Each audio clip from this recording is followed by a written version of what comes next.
পাতার ক্ষেত্রে কিছু নিয়ম আছে, নিয়মের মধ্যে থেকেও যারা পাচ্ছে না আমরা এই বিষয়টা দেখব, ইন্ডিভিজুয়াল কেস দেখব।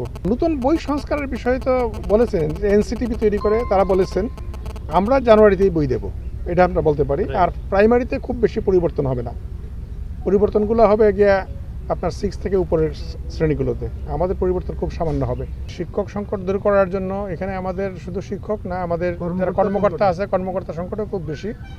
এই বিষয়গুলো দূর করার চেষ্টা করব এবং এখানের স্কুলগুলোকে আবার অন্যরকম ডিজাইনে করা যায় কিনা, যে অনেক সময় যে বন্যা হয় তখন যেন এটা আশ্রয় কেন্দ্র হিসেবে ব্যবহৃত হতে পারে, এই বিষয়গুলো।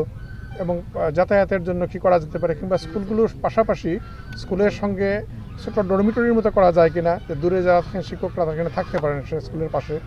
এই টোটাল বিষয়টাই আমাদের বিবেচনায় আছে। বিষয়টা তো এখন আমরা যেটা করছি, শিক্ষকের নিয়োগ হওয়ার পরেই তারা কিন্তু 10 মাসের একটা ট্রেনিং পাচ্ছেন এবং এই ট্রেনিংয়ে তাদের কীভাবে মানে পড়াবেন, শিক্ষাদান করবেন, সেই বিষয়ের পাশাপাশি একজন সরকারি কর্মকর্তা হিসেবে তাদের কি করা প্রয়োজন সেই বিষয়গুলো কিন্তু থাকে ট্রেনিংয়ের মধ্যে।